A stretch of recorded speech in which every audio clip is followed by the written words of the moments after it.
ही दृश्य आपण पाहतोय। मुख्यमंत्री देवेंद्र फडणवीस हे सध्या मधुकर पिचड यांच्या अंत्यदर्शनासाठी पोहोचलेले आहेत।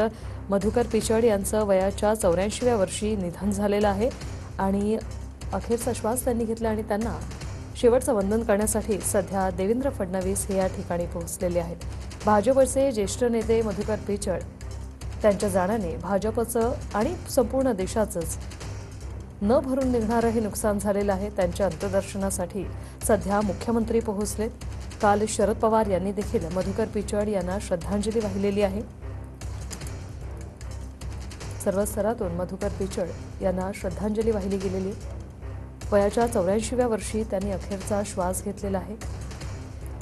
फडणवीसांनी देखील एक चांगला नेता आपण गमावलेला आहे अशी प्रतिक्रिया काल दिली होती। आदिवासी नेता म्हणून मधुकर पिचड यांची ओळख होती।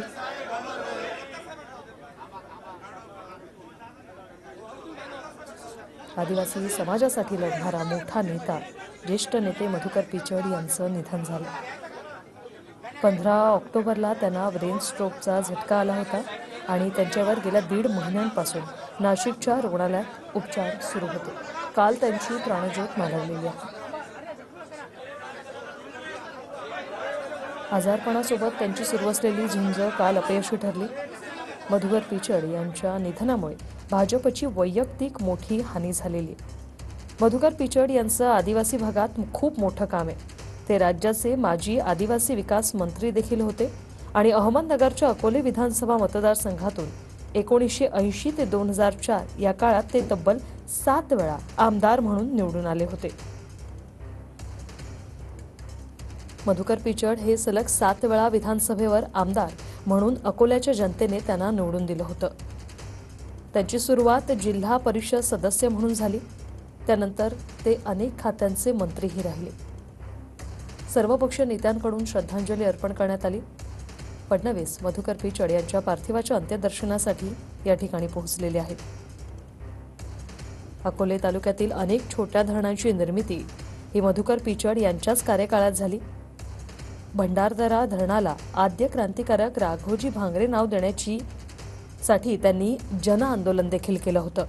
त्यांच्या लढ्याला यशही आलं। 7 वेळा ते आमदार राहिलेले आहेत। जनतेने देखील त्यांना भरभरून प्रेम दिलेलं आहे। शरद पवार यांची राष्ट्रवादी स्थापनेनंतर मधुकर पिचड काँग्रेस सोडून शरद पवारांसोबत गेले होते।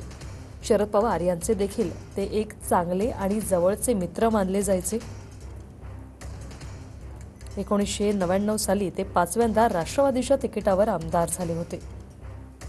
त्यांनी अनेक वर्ष आदिवासी मंत्री म्हणूनही काम पाहिलं आणि त्यांचे पुत्र वैभव पिचड हे 2014 मध्ये राष्ट्रवादीच्या तिकिटावर निवडून गेले आणि त्यानंतर मात्र मधुकर पिचड हे राजकारणापासून काहीसे अलिप्तच राहिले।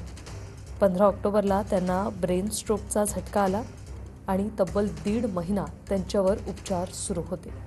अखेर काल त्यांची आजारपणासोबतची झुंज जी आहे ती संपली।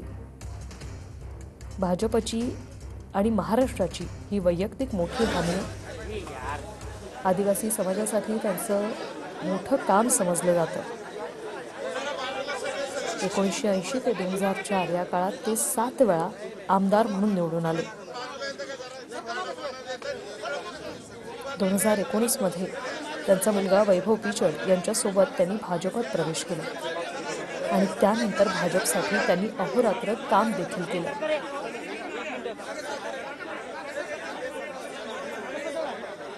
अकोल्याच्या जनतेने त्यांना सलग 7 वेळा आमदार म्हणून निवडून दिलं आणि त्यांची सुरुवातच जिल्हा परिषद सदस्य म्हणून राजकारणात झाली। त्यानंतर ते अनेक खात्यांचे मंत्री राहिले।